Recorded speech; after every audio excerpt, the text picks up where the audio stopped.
welcome. Hola, what's good? Hey, y'all, hey, you are tuned in to Circle Up with Amanda Hurd. What's good, family? Listen, I pray that everybody is enjoying this season. This season is a wonderful, wonderful season. Such a beautiful season of reflection, such a great season of pruning. I haven't experienced a season of pruning this good yet.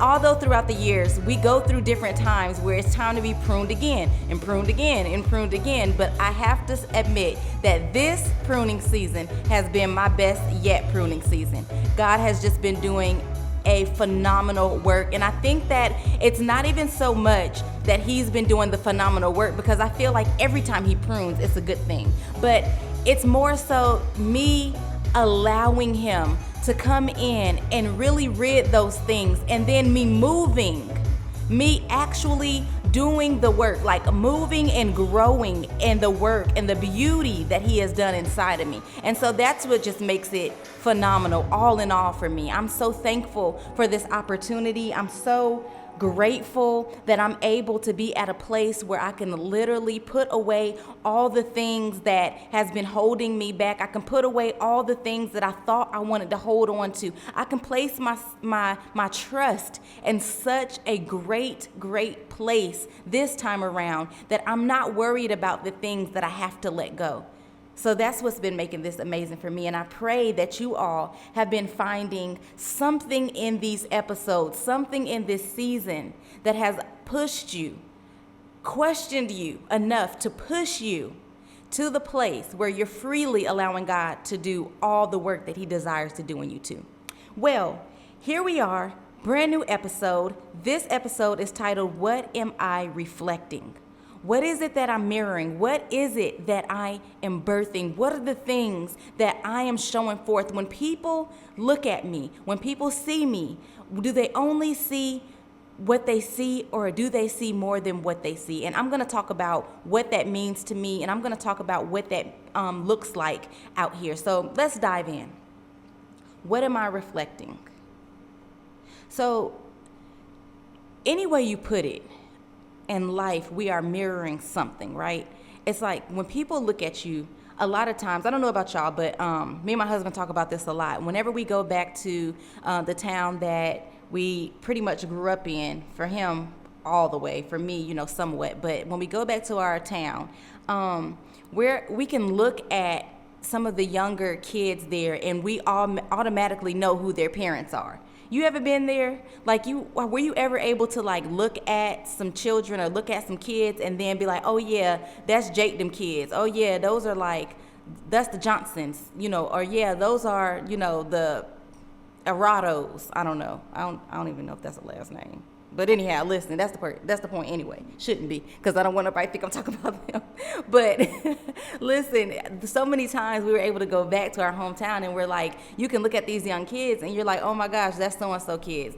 And not only a lot of the times do they look like them, but they literally mirror their walk, they mirror their language, they talk their talk. Like, these people or children reflect whoever they were raised up under. And some of them that weren't even raised under their parents, they still have some type of reflection of something that their parent had or did.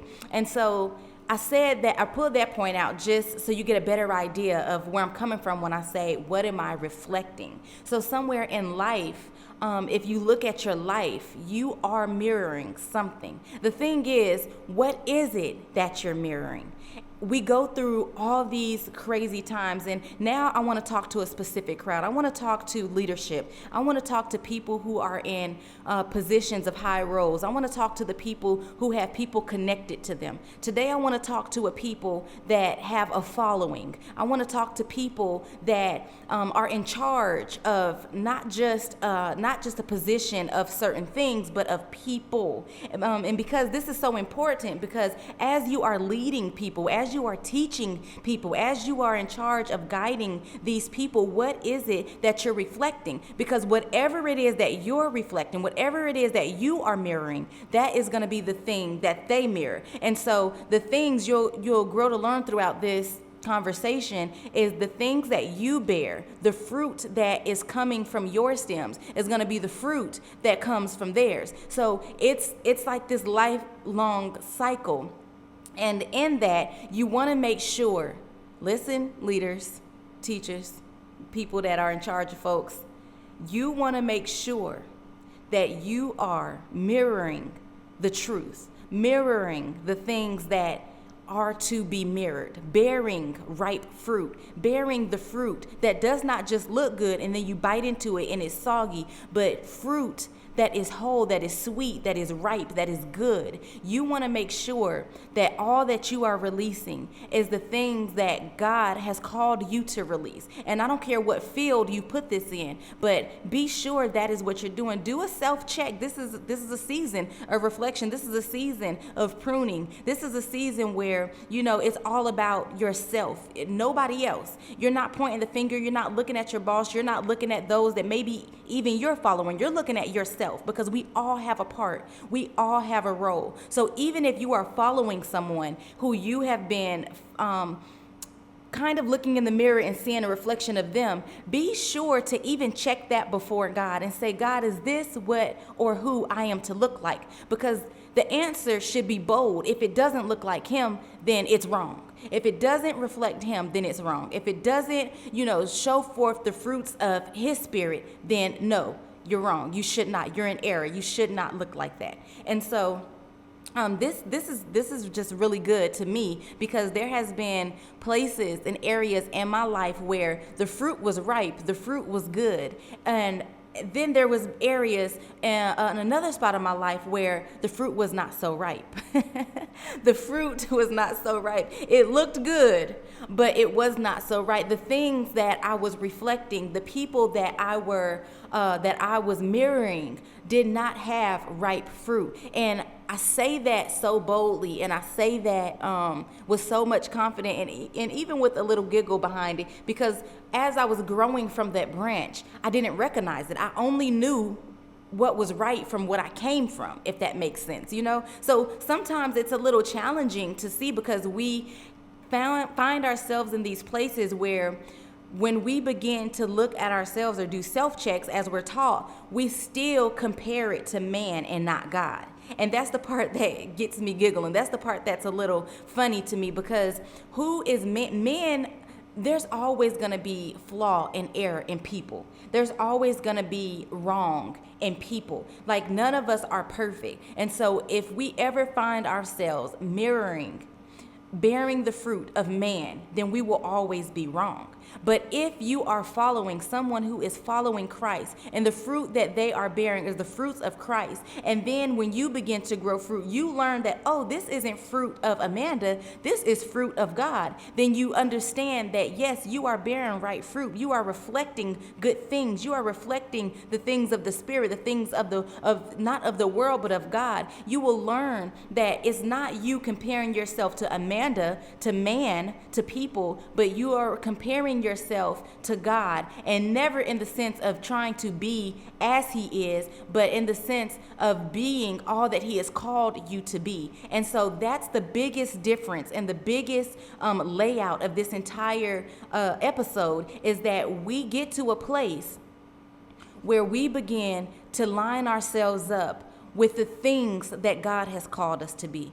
That we begin to reflect the things that God has designed for us to look like, to be underneath, to be more of. We begin to look so much like him that when people follow us, it's not that they recognize that they look like us, but they recognize that they look like him.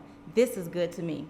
This is so good to me because as we journeyed throughout this season, I found God cutting off things inside of me that I thought were good. Like, I don't know about y'all, but I love mangoes. And sometimes I still find it challenging to find the perfect mango. When I go into grocery stores and when I go to, the flea markets or whatever, and I'm looking for mangoes, I'm still judging them by the outside. I grab them, kind of hold on, like squeeze them to see, where they're soft, if they're hard and all of that. But for some reason, I can still never get get like 3 perfect mangoes. What is it? But you see, no matter what, I always find myself finalizing my judgment on the outside. But it's never until I get to the inside where I find out if the fruit is ripe, ready, or good enough to eat. And so just like this, it aligns with my life.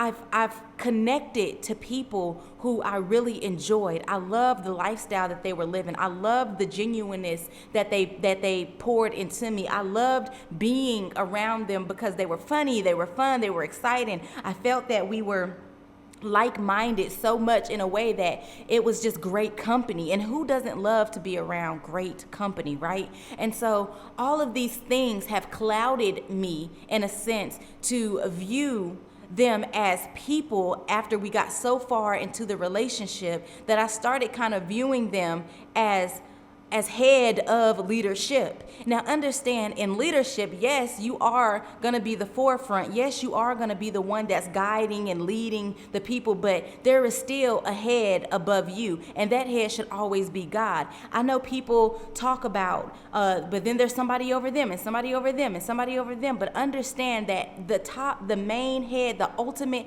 head is God. And so at the end of the day, we should all be bearing fruit or mirroring, reflecting what God looks like, how God moves, reacts. I remember speaking in one of the episodes before, even responding in such a way that reminds us of the what would Jesus do type message. And I just find it so challenging sometimes to remember to make sure that is my focus. I get so caught up in the people sometimes that I begin to judge what I was called or what I feel or hear or need by them instead of God. And that's not okay. And so if anybody else out there is doing that, especially leadership, I'm talking to y'all. If this is you too, if you find yourselves in these places, then there is error. There is complete error. And we have to really reposition ourselves to get back under the wing of God, get back into position where we are finalizing our movements. We are finalizing our way of thought, our way of being, our way of growing, our way of leading through the eyes of God, through the works of God, through the art of God. If we are not allowing him to be our head, if we are not allowing him to be in the center of it all, if we are not allowing his voice to be the first and final voice that we respond to, then there is error. What are we reflecting? Who are we reflecting? Who is it that goes before him? What name, what person are you putting before him? What individual has told you you can or cannot do over the voice of God, and you responded to man, so you begin to reflect what man looked like over God? Sometimes God desires and calls us to do things that does not sound like man. It does not sound like those that we are connected to, but we are still required as believers, especially us leaders, because there are people that are connected to us, especially us leaders, to respond to the word and will of God versus man. I understand that there's people placed above us. I understand that there's people placed in front of us that he has given us to some people to really look up to, admire, and follow the ways of. But our final response should always come from God. Our final answer should always come from God. By the time we finish whatever it is that he has worked us up to finish, by the time we finish bearing the fruit of that thing, it should reflect God. It should never reflect men. What are you bearing? Who are you reflecting? What is it that you are mirroring? This is a self-check question. Be encouraged to look in the mirror. Look at yourself. Ask yourself, who am I? Who am I reflecting? What do I look at? What do I look like when people look at me? Do they see the work in hand of God, or do they see the work in hand of man? Although this question can be chastising, can be challenging, can be a question that you first want to respond and answer. Oh God, remember, this is a self-reflecting episode. This is a self-reflection season. This is not about pointing fingers. This is not about calling anybody out. This is not about looking at who else you may see error or flaw in, but this is all about you. This is all personal. This is all personal. And I believe that in order for us to get to that next place, because there is more, and I believe that God desires so much for his people, and he has so much set aside for his people, especially you leaders, the people who have been placed before his people that he's bringing up. There is such a special call, movement on your life in this time. And listen, the way that he's preparing them, he needs you to be in the right place as well, because they are going to be looking to you. And as they look to you, they need to see him, because they're not going to follow anything that does not look like him. And just because your outwardness may seem to look like him, understand that what he is doing in their lives will allow them to look past that. Just as Samuel was able to look past and find the king, find David, he was able to look past 7 other men and their outward appearance, but still it was his heart that responded in the right answer. And so just like that, these people are going to be able to look past your outward appearance. It doesn't matter what clothing or ring or hat or whatever it is that we're wearing in the church to represent leadership these days. Whatever it is, it doesn't matter about the way you word your words, whatever it is that we're doing and saying and speaking in the church these days. But listen, they are going to be able to see with a supernatural eye the Spirit. And when the Spirit does not look like the God that has been talking to them, sending them, leading them, guiding them while they have been in this place of growing. See, as you're in the place of pruning, they are in the place of growing. They are coming up as you are being pruned so that they know who to connect with, so that they know those that are like-minded, that are like in spirit, that can grow together, that can work together. These people aren't looking for somebody that's going to tell them what to do here and what to do there. They're looking for a people that they can come hand in hand with and further the message of God, further the kingdom, enhance the kingdom. They are coming to look for those they can work with. God is being sure, direct with them, letting them know who they are, letting them know what he needs from them, letting them know who to connect to. And if you are on that journey, if you are in the path of those that are coming up and you refuse to be pruned in this time, you refuse to allow God to be your first and your last, you refuse to let God be centered in all that you do and all that you are, believe me when I say this. Mark my words on this. You will be left in this time frame while everyone else that he has called and raised and spoke to move on to the next. I keep saying that this next place is going to be the best place yet. And you will still be stuck in this time zone as they further on the journey. That's a scary yet dangerous place to be. Because outside of that, you will no longer be under the perfect will of God. In this place, you will become in a place called the permissive will of God. And that's not a place that us as believers, especially leaders, can afford to be in. We must be in line with God's perfect will. And in order to be in his perfect will, we must be in obedience to everything that he is calling from us, every place that he desires to prune from us. We must follow in obedience and allow him to have his way in our hearts, to rework the heart, restructure the heart. There is a change that is happening. And in order to stay under that covering, in order to stay under the grace, the peace, the love, the comfort place, that sweet place of God, you are going to be required to follow in obedience. You are going to be required to dwell in his presence. You are going to be required to bear the fruit of God. What are you reflecting? Who are you mirroring? What are you bearing? If it is not of God, woe to you. Woe to me. Woe to us who refuse, who deliberately refuse to allow God to complete the work he has started in them. Woe. So I say again, what are you reflecting? Who am I mirroring? What are we bearing?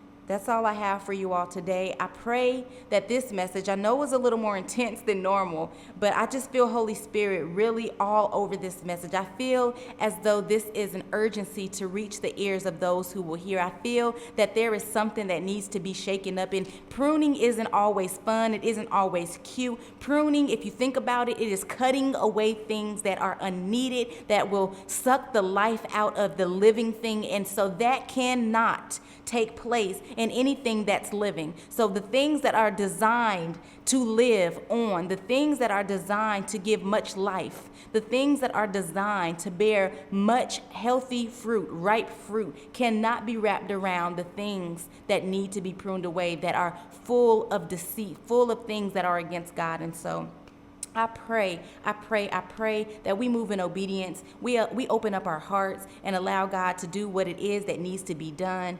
And that, hey, if you need help moving, maybe you're not sure, maybe there was something I said that was not clear, reach out to us here at Circle Up. We are always available, open, and ready to share, help, and grow you wherever it is that you need. And listen, if we don't have your answer, we are not afraid to go deeper with you. We are not afraid to add our other brothers and sisters in who may be a little more knowledgeable about certain things, or connect you, just simply connect you to the resources that you're looking for. So you can find us on Instagram, Facebook at circleup_AH, and just simply send us a DM. If you prefer to email us, just some people feel like it's more private and more just a straight shot to get to us. It's always open. Somebody's always checking. You can reach us at circleup.ah@gmail.com.